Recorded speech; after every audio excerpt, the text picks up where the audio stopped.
del Partido Comunista Peruano, fundado por el amauta José Carlos Mariate. Gracias por estar en Hora Sindical.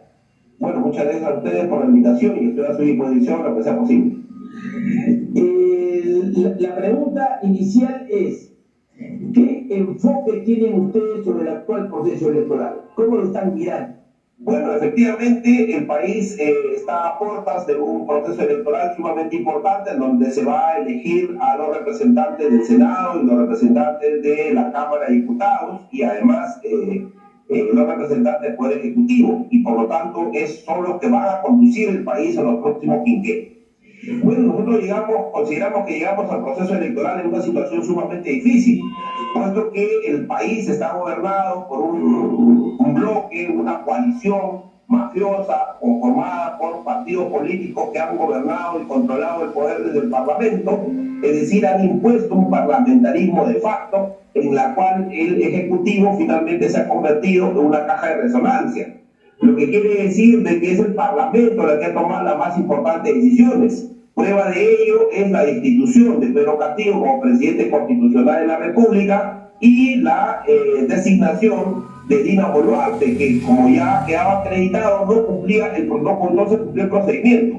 Y más aún con la designación de Gerí, quien hoy día es el encargado del Ejecutivo y que pretende hacernos creer pues que es un nuevo gobierno, una nueva etapa, cuando en realidad es más de lo mismo. Decimos esto porque la delincuencia, el proceso, el incremento porcentual sigue incrementándose, la situación económica del país no ha cambiado, los que toman las más importantes decisiones se mantienen. Hoy día más bien existe una mayor concentración de poder.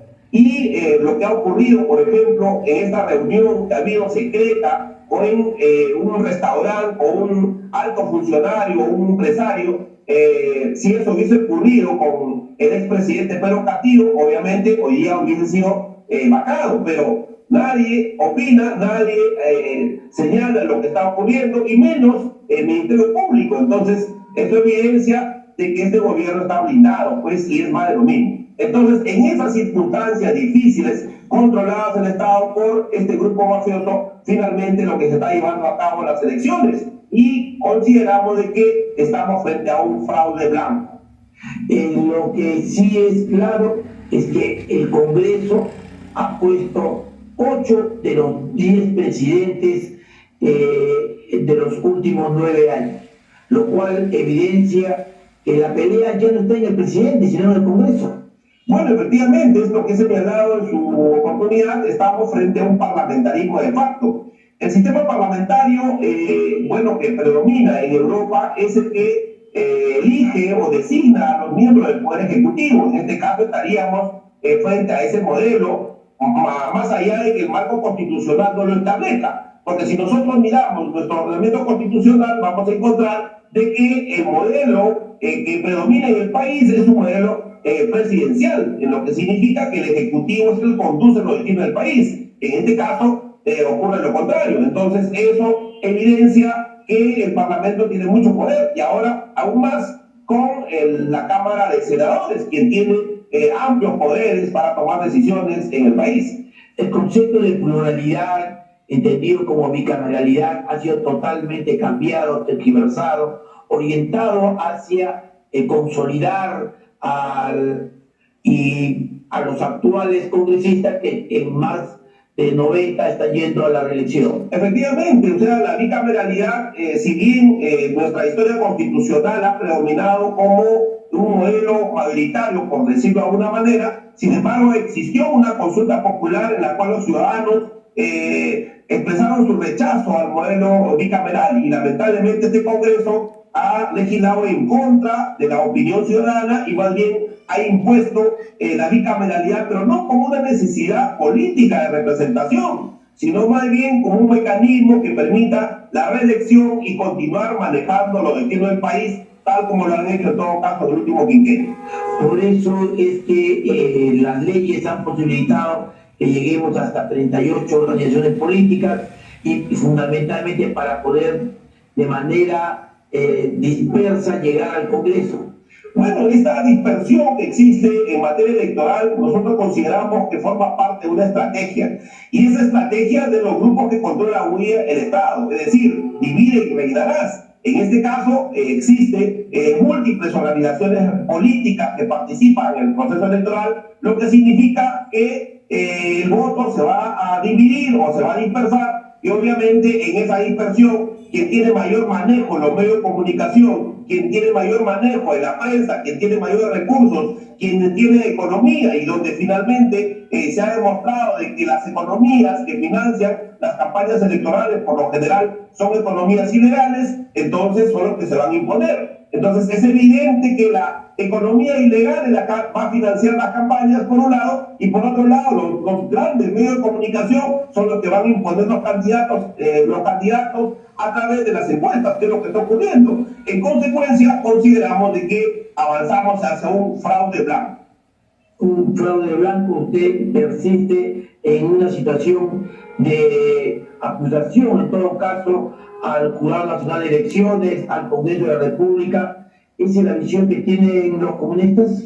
El fraude blanco debemos entenderlo no como ocurría antes tradicionalmente, que implicaba modificar las votaciones o poner en todo caso inflar los votos o anular algunos votos. El fraude blanco hoy día es un proceso que va de menos a más. Es decir, modificar indebidamente las normas de materia electoral, modificar la estructura constitucional, no permitir la participación de algunos candidatos y algunas organizaciones políticas, como el caso de Antauro, por ejemplo, donde la Corte Suprema ha emitido una sentencia y lo ha anulado, donde lo han inhabilitado el Congreso de la República a muchos candidatos que tienen una preponderancia en la ciudadanía, y también no se les permite, supuestamente porque han sido sentenciados, y además se vulnera el principio de la resocialización de las penas. Por ejemplo, algunos candidatos hoy día estaban saliendo del proceso electoral bajo el supuesto de que no podían candidatear porque han cometido algunos delitos. Todo eso constituye, en todo caso, la estrategia y la implementación donde la teoría política es denominado fraude blanco.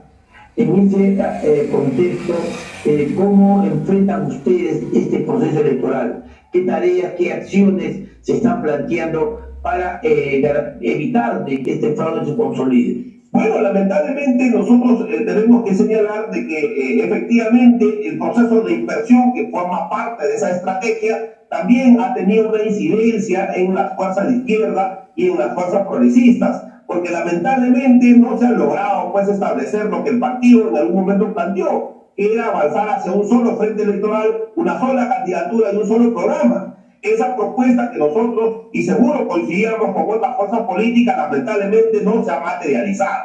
¿Y por qué? Porque lamentablemente quienes han tomado las decisiones en la estrategia electoral son los partidos inscritos. Y nosotros decimos legítimamente, porque obviamente ellos han hecho el esfuerzo para inscribirse. Sin embargo, consideramos que esa decisión no ayuda o no ayudaba a consolidar una propuesta unitaria en materia electoral. Eso significa que hoy día la izquierda y el progresismo está expresado en 4 bloques electorales. Y esos 4 bloques obviamente van a entrar a competir o están compitiendo en el proceso electoral, y cada uno pues finalmente tendrá que exponer sus ideas y sus propuestas a la ciudadanía para que logren su respaldo. Pero obviamente cosa distinta hubiese sido si todos avanzábamos en un solo bloque, desde la izquierda, desde el progresismo, para poder en todo caso tener un mayor predominio y lograr el éxito de asumir el control y la conducción del gobierno del país para lograr una transformación en favor de quienes menos tienen.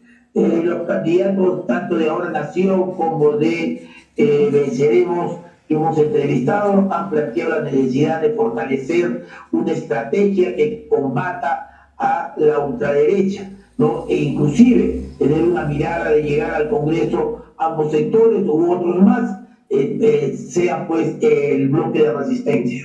Bueno, efectivamente, nosotros como partido, al existir este proceso de dispersión, tenían que tomar decisiones como toda organización, y nosotros estamos participando activamente en el proceso electoral, con nuestros candidatos, con nuestra propuesta programática, y efectivamente nosotros no perdemos la mirada de la unidad. Nosotros consideramos que la unidad sigue siendo una necesidad, Y esta necesidad pasa, obviamente, ya no necesariamente en el terreno electoral, pero sí en otros aspectos, como por ejemplo defender, en todo caso, Petroperú, por ejemplo, defenderse de APAL contra la política de privatización que está pretendiendo imponer este gobierno en favor del gasoducto del sur, por ejemplo, que es una reivindicación del sur, y múltiples reivindicaciones que existe el movimiento social. Yo creo que en ese escenario nosotros estamos de acuerdo de mantener la unidad, los canales vinculantes para poder seguir, en todo caso, trabajando conjuntamente. En el terreno electoral nosotros tenemos que garantizar esta necesidad de profundizar el debate programático.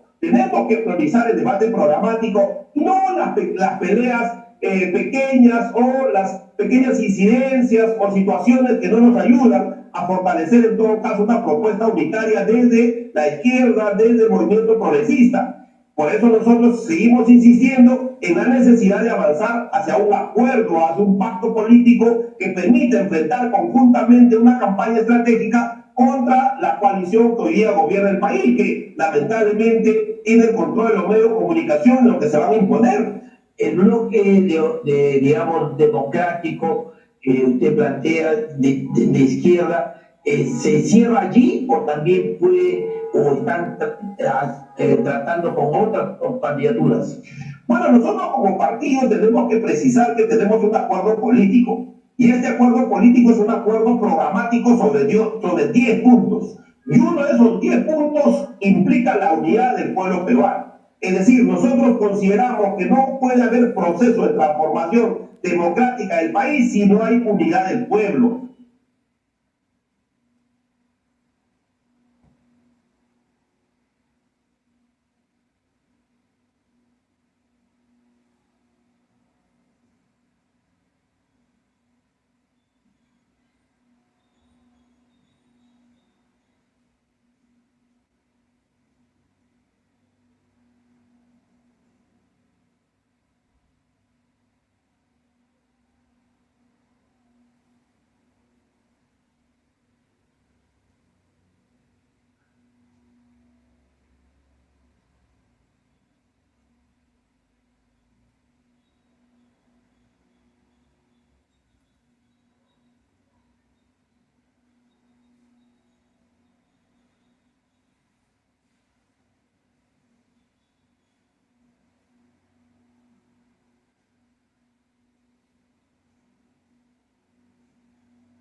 Proceso electoral. Yo creo que el COIP tiene la tarea y la misión histórica de lograr, en todo caso, consolidar este proceso unitario sobre la base no solo de plataformas políticas electorales, sino sobre la base de la necesidad de avanzar en en lograr la reivindicación de la población y las más importantes necesidades. En ese sentido, yo creo que hay que seguir participando, hay que seguir fortaleciendo y más bien creo que esta es la mejor expresión unitaria que hay y por lo tanto el partido sigue participando y activando en este paso.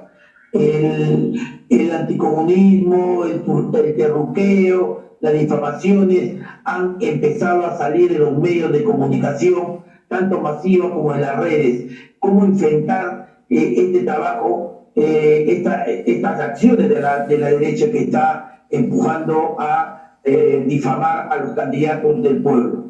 Bueno, efectivamente, no es una campaña nueva, es una campaña que se ha mantenido en el tiempo. Ya en varias campañas electorales se ha pretendido establecer que el comunismo pues, es el cuco de los procesos electorales y que todos aquellos que abrazan la postura comunista abrazan en todo caso una posición que va a conducir a la destrucción del país, cosa totalmente falsa y alejada totalmente de la realidad. La posición, el comunismo constituye una visión ideológica, programática sobre la situación que vive el país, sobre la situación que vive el mundo. Es más, hay experiencias comunistas en el mundo muy importantes y muy exitosas, pero en cada país se va desarrollando de acuerdo a sus características y de acuerdo a sus condiciones. En nuestro caso, nosotros consideramos que una de las tareas fundamentales del país es lograr consolidar el sistema democrático, lograr rescatar o fortalecer el sistema democrático. Por eso nosotros hablamos de un acuerdo de unidad y transformación democrática del país. Y eso pasa no solo por la izquierda, por el progresismo, sino también por sectores de centro, incluso algunos sectores de derecha que están comprometidos con el desarrollo del país y la satisfacción de las necesidades más importantes y no solo pensar en su bolsillo. Nos quedamos con este último mensaje, doctor Vázquez. Muchísimas gracias por estar en nuestro programa que llega a la clase trabajadora a través de Hora Sindical.